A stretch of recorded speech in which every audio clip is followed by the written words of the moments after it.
त्या ठिकाणी आपण क्वेश्चन नंबर 23 सॉल्व करणार आहे. In case of spherical mirror the image form on the side of the object and image form on the opposite side are respectively. तर आपल्या spherical मिररसाठी दिलेलं आहे, इमेज जर ऑब्जेक्टच्या साईडला फॉर्म झाली आणि दुसरी इमेज जी ऑब्जेक्टच्या अपोजिट साईडला जर तयार झाली, ओके, तर ती इमेज कशी असणार ते आपल्याला या ठिकाणी फाइंड करायचं आहे. तर हा क्वेश्चन 2020ला आलेला होता. इथे 4 ऑप्शनपैकी पहिले जो ऑप्शन आहे ए ते आहे virtual and real, B option आहे real and virtual, C option आहे virtual and virtual, D option आहे रिअल अँड रिअल. तर या 4 ऑप्शनपैकी या क्वेश्चनचा करेक्ट आन्सर काय असलं पाहिजे, तर आपण याला सॉल्व करूया आणि मग डिसाईड करूया. तर या क्वेश्चनमध्ये आपल्याला एक स्पेरिकल मिरर दिलेला आहे आणि जी इमेज फॉर्म होणार आहे ती सेम साईडला फॉर्म होणार आहे जिकडं ऑब्जेक्ट ठेवलेला आहे. तर ती इमेज कोणत्या प्रकारची असेल, रिअल असेल का व्हर्च्युअल ते फाइंड करायचं. आणि समजा ती इमेज त्याच्या अपोजिट साईडला जर तयार झाली तर ती इमेज कोणत्या प्रकारची असेल. तर आता स्पेरिकल मिररचे 2 टाईप पडतात, एक कॉन्केव्ह मिरर आणि दुसरं कॉन्व्हेक्स मिरर. कॉन्व्हेक्स मिररमध्ये ऑब्जेक्ट कुठे ठेवा, नेहमी त्याची इमेज जी आहे ती कशी भेटते, व्हर्च्युअल. म्हणून आपण कॉन्व्हेक्स मिररबद्दल डिस्कस करणार नाही. आपण जे काही बघणार आहे ते कोणासाठी बघणार, तर कॉन्केव्ह मिररसाठी घेणार. ओके, मग या ठिकाणी आपण काय घेतलं, तर एक मिरर घेतला आणि हा जो मिरर आहे कोणता घेतला, तर आपण कॉन्केव्ह मिरर घेतला. याच्या सेंटर जॉमेट्रिक सेंटरपासून जर आपण एक लाईन जर पास केली तर ती झाली आपली काय, तर प्रिन्सिपल ॲक्सिस झाली. ओके, ती झाली आपली प्रिन्सिपल ॲक्सिस झाली. आणि या जॉमेट्रिक सेंटरला आपण काय बोलत असतो, पोल बोलत असतो. तो रिप्रेझेंट करणारे आपण लेटर पी ने. ओके, तर याच्यातून आपण एक हॉरिझॉन्टल लाईन पास करू, ती झाली आपली काय, तर principal axis. Okay, this is your principal axis.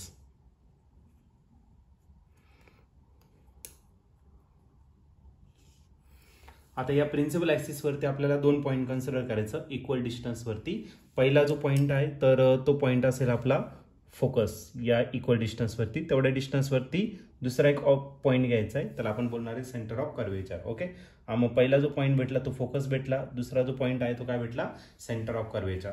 आता जो ऑब्जेक्ट ठेवणार आहे आपण, तो ऑब्जेक्ट कुठे ठेवायचा, तर फोकस आणि सेंटर ऑफ कर्वेचर किंवा फोकसच्या लेफ्ट साईडला ठेवायचा. आणि दुसऱ्या केसमध्ये आपण ऑब्जेक्ट ठेवू फोकसच्या राईट साईडला. ओके, आता सध्या कुठे ठेवू, तर लेफ्ट साईडला.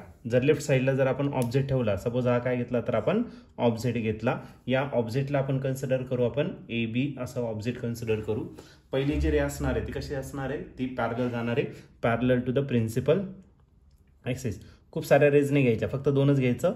एक parallel to the principal axis आणि दुसरी फोकसमधून पास होणार. ठीक आहे, जेव्हा ही रिफ्लेक्ट होणार आहे, ही झाली कोणती, इन्सिडेंट रे. ओके, जेव्हा ही रिफ्लेक्ट होणार तर इकडून पास होणार आहे, तर it should be pass through the focus. तर इकडून पास होणार, आपल्या फोकसमधून या ठिकाणी पास होणार. ओके, तर या ठिकाणी आपण ती रे काढून घेऊ, तर गेली फोकसमधून. ठीक आहे, आता दुसरी जी रे आहे ही रिफ्लेक्टेड झाली. ओके, दुसरी जी रे आहे ती डायरेक्टली कुठून पास करायची आपल्याला, डायरेक्टली आपण फोकसमधूनच या ठिकाणी काय करणार, पास करणार. ओके, तरी दुसरी रे झाली ती कुठून पास होते, डायरेक्टली आपल्या फोकसमधून या ठिकाणी पास होते.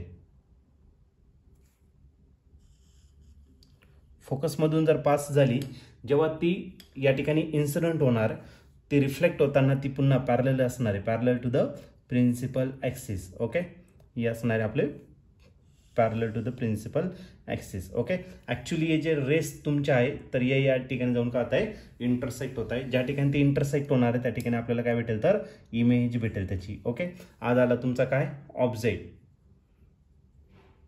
आणि त्या ऑब्जेक्टची ई काय भेटली, तर आपल्याला इमेज भेटली. ओके, तर हा जो इमेज आहे तो ॲक्च्युली तुमची जे रेज जे रिफ्लेक्ट झालेले तेच इंटरसेक्ट झाल्यानंतर झाले. म्हणजे या ठिकाणी जी इमेज तयार झाली ती कशा प्रकारची तयार झाली, तर रिअल. जर आपली इमेज ऑब्जेक्ट ज्या साईडला ठेवलेला आहे त्या साईडला जर फॉर्म होत असेल तर तो जो इमेज असतो तो कोणत्या प्रकारचा असतो, तर रिअल इमेज या ठिकाणी फॉर्म होतो. ओके, आता दुसरी केस घेऊ. पुन्हा आपण कोणते मिरर घेणार आहे, कॉन्केव्ह मिररच घेणार. हा त्याचा शेडेड पार्ट असेल. ओके, याचा जो जॉमेट्रिक सेंटर आहे त्याला आपण काय कन्सिडर केलं, पोल कन्सिडर केलं. याच्यापासून जर आपण एक स्ट्रेट लाईन जर पास केली तर ती झाली आपली प्रिन्सिपल ॲक्सिस. तर पुढे आपण काय करू, एक्सटेंड करून घेऊ. ही झाली आपली प्रिन्सिपल ॲक्सिस. ओके, आता याच्यावरती इक्वल डिस्टन्सवरती तुम्हाला 2 पॉईंट घ्यायचे. पहिला जो पॉईंट असणार आहे तो काय असेल, आपला सी फोकस असेल आणि तेवढाच इक्वल डिस्टन्सवरती अजून एक पॉईंट जर घेतला तर तो भेटेल आपल्याला सेंटर ऑफ कर्वेचर. हा भेटला फोकस आणि हा भेटला सेंटर ऑफ कर्वेचर. ओके, आता ऑब्जेक्ट कुठे ठेवायचा? पहिल्या केसमध्ये आपण लेफ्ट साईडला ठेवला, आता कुठे ठेवतो आपण? राईट साईडला, फोकसच्या राईट साईडला. मग ऑब्जेक्ट या ठिकाणी कुठेतरी असणार तुमचा. हा घेतला आपण ऑब्जेक्ट. ओके, या ऑब्जेक्टला आपण लेबलिंग देऊ ए बी. ए बी हा काय झाला? आपला ऑब्जेक्ट झालेला आहे. आता याच्यापासून पहिली रे कशी घ्यायची? पहिली रे असणार आहे parallel to the principal axis. Principal ॲक्सिसला कशी घ्या? तर पॅरलल. आणि जेव्हा ते रिफ्लेक्ट होणार आहे तर रिफ्लेक्ट झाल्यानंतर तिकडून पास होणार आहे तर त्याच्या फोकसमधून या ठिकाणी काय होणार? तर पास होणार आहे. ओके, फोकसमधून या ठिकाणी पास होणार. जेवढ्या अँगलने ती इन्सिडेंट झाली तेवढ्या अँगलने ती काय होणार? तर रिफ्लेक्ट होणार. दुसरी जी रे आहे, आता आपण फोकसमधून तर पास करू शकत नाही. ओके, त्याच्यामुळे आपल्याला काय करावं लागेल? तर या ऑप्टिकल सेंटर जो आहे तिथून आपल्याला पोल जो आहे त्या पोलवरती आपण या ठिकाणी काय करू? इन्सिडेंट करू. मग ही जी रे आहे ती पोलवरती काय आली? इन्सिडेंट झाली. जेवढ्या अँगलने ती इन्सिडेंट होणार आहे तेवढ्याच अँगलने ती काय होणार? तर पुन्हा रिफ्लेक्ट पण होणार. सेम अँगलने या ठिकाणी काय होणार? तर रिफ्लेक्ट होणार. पण जर तुम्ही ऑब्झर्व जर केलं तर या दोन्ही रे पुढे जाऊन काय होता? एकमेकांपासून लांब चाललेला आहे. म्हणजे पुढे जाऊन त्या एक्सटेंड केल्या तरी त्या पुढे इंटरसेक्ट होणार नाही.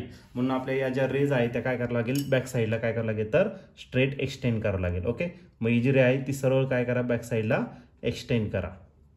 ओके, ही पण जी रे आहे ती सरळ. ओके, ती पण काय करा? तर बॅक साईडला एक्सटेंड करा.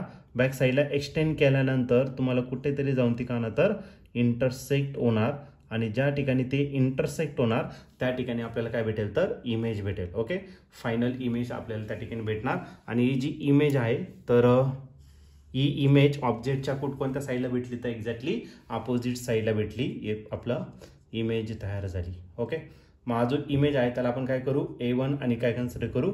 B1 कन्सिडर करू. याला पण आपण काय कन्सिडर केलं? A1 आणि B1 आपण त्याचं इमेज कन्सिडर केलं. आता या साईडला इमेज सेम साईडला आलं म्हणजे ॲक्च्युअल रेज तुमच्या इंटरसेक्ट झाले म्हणून तुमची कोणती रिअल इमेज तयार झाली. ही ॲक्च्युअल रेज इंटरसेक्ट होत नाही, मग आपल्याला त्याला मागे एक्सटेंड करावं लागतं. म्हणजे ही जी इमेज फॉर्म तयार झालेली आहे तर ही जी होणार आहे ती कशी होणार? तर व्हर्च्युअल इमेज या ठिकाणी फॉर्म होणार आहे. ओके, मग आपण या ठिकाणी ऑप्शन जर बघितलं तर पहिली रिअल आणि दुसरी व्हर्च्युअल. तर ऑप्शन जर बघितलं तर ऑप्शन बी जो आहे तो आपल्या या ठिकाणी करेक्टली मॅच झालेला आहे. मग या क्वेश्चनचं जे आन्सर असणार ते ऑप्शन बी. आणि ऑप्शन बी म्हणजेच काय? First image is real and second case image form is virtual.